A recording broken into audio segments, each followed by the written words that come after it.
Hinduja brothers ये नाम दुनिया के उन चुनिंदा अमीर परिवारों में शामिल है जिनकी दौलत की तूती यूएस और ब्रिटेन तक बोलती है। लेकिन कहते हैं ना, पैसा हो तो अच्छा, ना हो तो बहुत अच्छा। ये बात हिंदुजा ब्रदर्स पर एकदम सटीक बैठती है, क्योंकि बेशुमार दौलत ही इस परिवार में कलेश की वजह बन गई है। कलेश भी इतना बड़ा कि कंपनी का कारोबार ही सिमटने को आ गया। स्थिति इतनी खराब हो गई कि परिवार के मुखिया को इलाज के लिए सरकारी अस्पताल का मुंह देखना पड़ता, लेकिन ऐसा हुआ नहीं। अब स्थिति बदल रही है। कारोबार पर पड़े नेगेटिव असर ने हिंदुजा बंधुओं को फिर से एकजुट कर दिया है। आइए जानते हैं आज की इस वीडियो में क्या है संपत्ति का विवाद और अब क्या कहती है आज की स्थिति। शुरुआत खबर से करते हैं। दरअसल हिंदुजा बंधुओं ने यूरोप में चल रहे मुकदमों को फिलहाल रोकने का फैसला लिया है। इन मुकदमों में फंडिंग की कमी से लेकर नकदी की हेराफेरी तक के आरोप शामिल थे। लेकिन अब सवाल ये उठता है कि आखिर ये मुकदमों वाली स्थिति पैदा क्यों हुई? क्या पैसा इस परिवार में इतनी बड़ी वजह बन गया कि परिवार को इसे पाने के लिए, अपने हक को पाने के लिए कोर्ट तक जाना पड़ गया?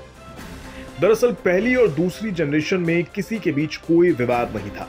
दूसरी जनरेशन में 4 भाइयों में अभी तक भी कोई विवाद नहीं था।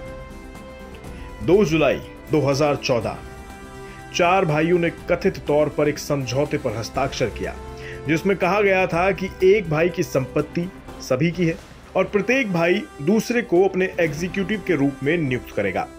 इसी को हिंदुजा परिवार का सब कुछ सभी का है और कुछ भी किसी का नहीं है सिद्धांत कहा जाता है। लेकिन कहते हैं ना, पैसा किसी का सगा नहीं। समय बदला और उम्र का बढ़ता पहर बड़े भाई श्रीचंद पर हावी होने लगा। 86 साल की उम्र के लिहाज से वे कमजोर पड़ गए। परिवार के मुताबिक श्रीचंद को डिमेंशिया नामक बीमारी है।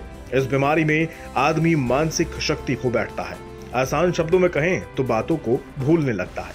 इसी परिस्थिति के चलते वे चाहते थे कि उनकी लड़की यानी वीनू को उनकी वारिस बना दिया जाए।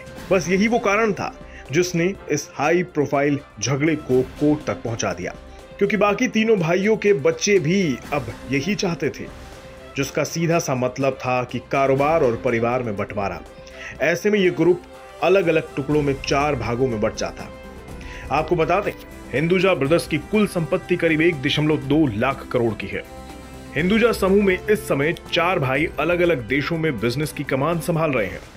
अशोक हिंदुजा भारत में कारोबार देखते हैं। हिंदुजा ग्रुप के प्रमुख कारोबार में Ashok Leyland, GOCL corporation, Hinduja bank Switzerland वाला और इंडसइंड बैंक आते हैं। इन्हीं कंपनियों में सबसे पहले विवाद स्विट्जरलैंड के हिंदुजा बैंक को लेकर शुरू हुआ था। श्रीचंद की बेटी वीनू इंग्लैंड में इसी बैंक पर अपना परिवार का नियंत्रण पाने के लिए यूके के हाई कोर्ट में चली गई और उस हस्ताक्षर किए गए समझौते को आधार बनाने लगी, जिस पर बाकी तीनों भाइयों ने दावा किया कि यह समझौता 100 साल से ज्यादा पुराने इस कारोबारी समूह के उत्तराधिकारी योजना को कंट्रोल करता है। यानी परिवार ने उस समझौते को मानने से इनकार कर दिया। हालांकि फिलहाल कारोबार पर पड़ रहे बुरे प्रभाव को देखते हुए परिवार ने साथ मिलकर काम करना ठीक समझा है। लेकिन कब तक? जब आग लग चुकी है तो धुआं कहां तक रोका जाएगा? आपको क्या लगता है, क्या हिंदुजा ब्रदर्स एक साथ मिलकर काम कर पाएंगे? कमेंट बॉक्स में बताएं।